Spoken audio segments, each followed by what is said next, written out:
Avec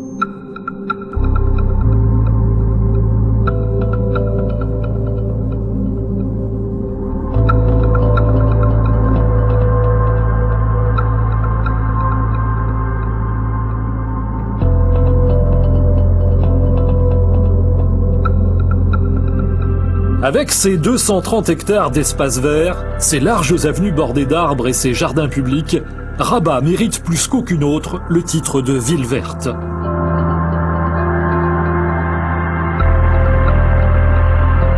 Elle dispose de 20 mètres carrés d'espace vert par habitant, 2 fois plus que la norme internationale préconisée. Dans cet écrin vert, un joyau, le jardin d'essai botanique. 17 hectares en plein centre-ville, plantés de plus de 700 espèces végétales différentes. À l'origine, il avait pour vocation d'acclimater les plantes rares et exotiques. Il vient d'être entièrement réhabilité pour s'ouvrir au public.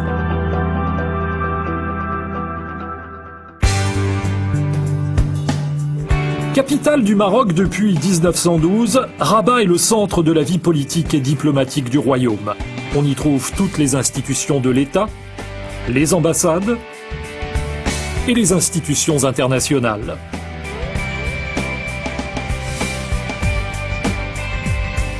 Rabat est fier de son architecture et de ses quartiers résidentiels, parfaitement intégrés à leur environnement, où s'épanouit un certain art de vivre.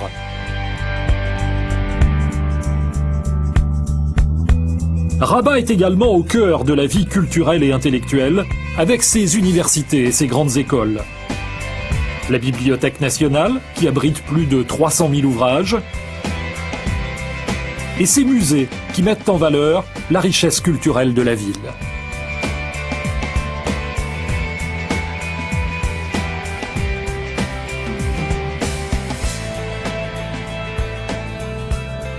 Rabat possède aussi un très riche patrimoine historique et architectural.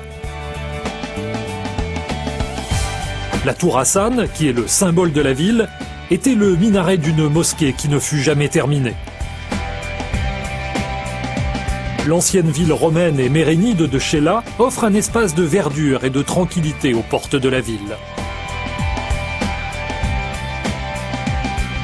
Dans la Casbah des Oudayas se mêlent les influences arabes et andalouses, et dans la Médina se perpétuent les traditions ancestrales. Forte de toutes ces richesses historiques, Rabat attend son classement au patrimoine mondial de l'UNESCO. La forêt de la Mamora, qui s'étend sur 133 000 hectares autour de Rabat, et la ceinture verte de 1063 hectares constituent le poumon vert de la capitale. On y trouve la plus vaste forêt de chênes-lièges au monde. La réserve biologique de Sidi Bou Rabat, à proximité de Rabat, sert de refuge et de repos aux oiseaux migrateurs. C'est une zone protégée où l'on peut venir observer de nombreuses espèces végétales et animales et se sensibiliser à la vie des écosystèmes.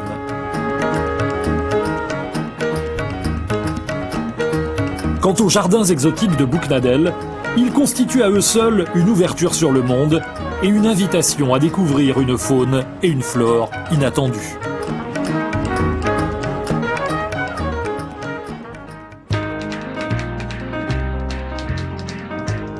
Pour préserver l'environnement urbain, les pouvoirs publics ont opté pour une gestion écologique de la ville. Arrosage des espaces verts par goutte à goutte, utilisation d'ampoules basse consommation de 25 watts pour les feux tricolores, panneaux solaires sur les bâtiments publics, aménagement de pistes cyclables, mise en valeur de nouveaux espaces verts, ou encore reboisement et régénération de la forêt. La gestion des déchets fait l'objet d'une attention toute particulière. L'ancienne décharge de l'Oulja a été réhabilitée en parc floral. Et une nouvelle décharge, répondant aux normes environnementales, a été créée. Pour les déchets liquides, un réseau de collecte des eaux usées a été mis en place. Elles sont dirigées vers une station de traitement, et une fois nettoyées, elles sont rejetées à 2 km des côtes par un émissaire marin. Plusieurs chantiers majeurs vont encore améliorer la qualité de vie des habitants en facilitant leurs déplacements. Rabat va être la première ville du Maroc dotée d'un tramway. Et un tunnel creusé sous le site historique des Oudaya va le débarrasser de la pollution automobile.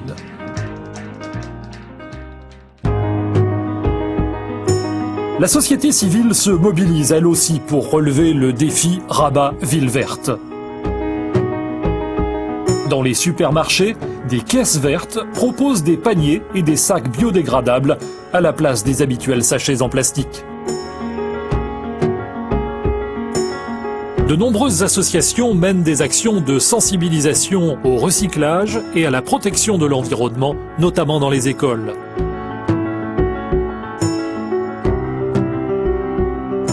La Fondation Mohamed V pour la solidarité contribue à la réalisation d'infrastructures sportives et ludiques.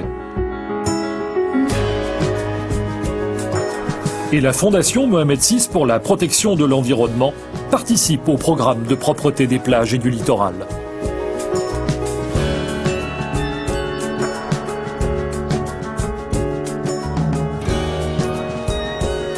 Grâce à toutes ces initiatives, Rabat dispose aujourd'hui d'un cadre propice à l'épanouissement de ses habitants dans un environnement sain. Ce sont autant d'atouts pour voir se développer un tourisme écologique basé sur la découverte et le respect de la nature.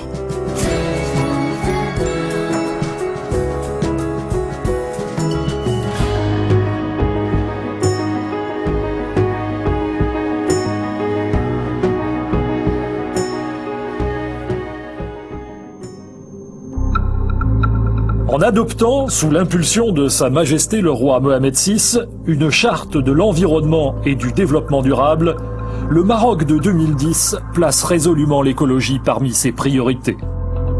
Un domaine dans lequel Rabat a valeur d'exemple.